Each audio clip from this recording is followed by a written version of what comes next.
ঘন ঘন গ্যাসের ওষুধ না খেয়ে শুধুমাত্র দৈনিক 2টি ক্লোভ খেলেই আপনার শরীরে কি পরিবর্তন হবে জানলে আপনি অবাক হয়ে যাবেন। প্রিয় দর্শক, বাংলাদেশের যে কোনো মুদির দোকানেই ক্লোভ পাওয়া যায়। ধৈর্য ধরে ভিডিওটি শেষ পর্যন্ত দেখুন, কারণ আজকের ভিডিওতে আমি আপনাদের গ্যাস্ট্রিকের ওষুধ না খেয়েও পেট শান্তি রাখার একটি চমৎকার ঘরোয়া পদ্ধতি বলে দেব।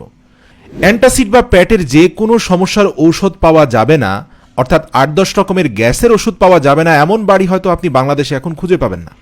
কখনো ভেবে দেখেছেন এমন কেন হচ্ছে?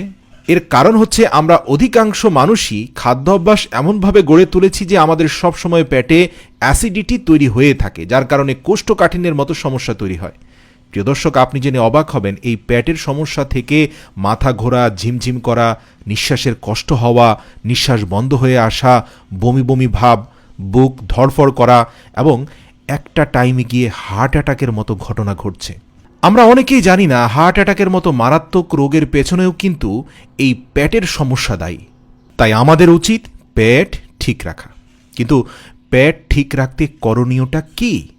ঘন ঘন গ্যাসের ওষুধ খাবেন বা অন্য যে কোনো ওষুধ খেয়ে আপনার শরীরকে সুস্থ রাখবেন? না প্রিয় দর্শক, এই ক্ষেত্রে মনে রাখবেন, ঔষধ কিন্তু আপনাকে সাময়িক সুস্থতা দান করতে পারলেও স্থায়ীভাবে শরীরে কিছু ক্ষতির সৃষ্টি করে যদি আপনি ধারাবাহিকভাবে ওষুধটা খেয়েই যেতে থাকেন। আপনাকে স্থায়ী সুস্থতার জন্য আপনার জীবনযাত্রা বা লাইফস্টাইল পরিবর্তন করতে হবে, ফুড হ্যাবিট বা খাদ্যাভ্যাসও পরিবর্তন করতে হবে। আজকে আমি আপনাদের একটি ছোট্ট খাবারের নাম বলবো, যার নাম হচ্ছে লবঙ্গ। আমাদের প্রত্যেকেরই ঘরে আছে। সারা দিনে মাত্র 2টি লবঙ্গ যদি আপনি খেতে পারেন, তাহলে আপনি গ্যাস্ট্রিকের ঔষধের কথা ভুলে যাবেন ইনশাআল্লাহ। মনে রাখবেন, ইউএসডি এর রেফারেন্স অনুযায়ী 100 গ্রাম লবঙ্গে 65 গ্রাম কার্বোহাইড্রেট, 6 গ্রাম প্রোটিন, 13 গ্রাম টোটাল লিপিড, 2 গ্রাম সুগার, 0.274 কিলো ক্যালোরি শক্তি এবং 33 গ্রাম ডায়েটারি ফাইবার থাকে। মজার ব্যাপার, ক্যালসিয়াম, আয়রন, ম্যাগনেসিয়ামের পাশাপাশি এই লবঙ্গের মধ্যে ভিটামিন বি, ভিটামিন বি12, vitamin C, D, riboflavin, niacin এবং ফলেটও থাকে। এখন প্রশ্ন হচ্ছে, লবঙ্গ কিভাবে খাবেন? এর সহজ উত্তর হচ্ছে, সমস্যা তৈরি হওয়া মাত্রই খাবেন। ধরুন আপনি প্রচণ্ড স্ট্রেস, উৎকণ্ঠা, দুশ্চিন্তার মধ্যে আছেন। স্ট্রেস এখন আমাদের দৈনন্দিন জীবনের সঙ্গী। এক টুকরো লবঙ্গ মুখে রেখে চুষতে চুষতে খেয়ে ফেলুন, বা লবঙ্গ দিয়ে চা তৈরি করেও খেতে পারেন। কিছুক্ষণের মধ্যেই দেখবেন আপনার মেজাজ ফুরফুরে হয়ে উঠেছে। মাথা ব্যথা উঠলেই সাথে সাথে ট্যাবলেট না খেয়ে এক টুকরো লবঙ্গ চিবিয়ে খেয়ে ফেলুন, কিছুক্ষণের মধ্যে আপনার মাথা ব্যথা কমে যাবে।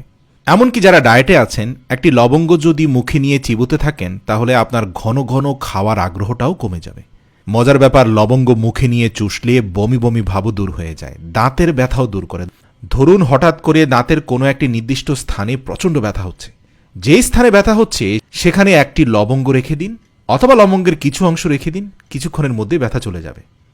এই সব কিছুর পাশাপাশি লবঙ্গটা পেটে যাওয়ার পরে আপনার গ্যাসের সমস্যাটাও কমিয়ে দিবে, সর্দি জ্বরের উপকার করবে এবং এর অ্যান্টি ইনফ্ল্যামেটরি গুণ আপনার শরীরের রোগ প্রতিরোধ ক্ষমতাকে বৃদ্ধি করবে, যে কোনো ধরনের ভাইরাসের হাত থেকে আপনাকে রক্ষা করবে। তাই আসুন আজ থেকে গ্যাস্ট্রিকের ওষুধকে না বলুন এবং লবঙ্গকে হাঁ বলুন। ঔষধি গুণের ঠাসা এই লবঙ্গ দৈনিক কমপক্ষে 2টি করে খাওয়ার চেষ্টা করুন। ইনশাআল্লাহ আপনি আপনার শরীরে অভূতপূর্ব পরিবর্তন লক্ষ্য করবেন। সুস্থ থাকুন, ভালো থাকুন, আল্লাহ প্রদত্ত প্রাকৃতিক উপাদানের উপরই ভরসা রাখুন।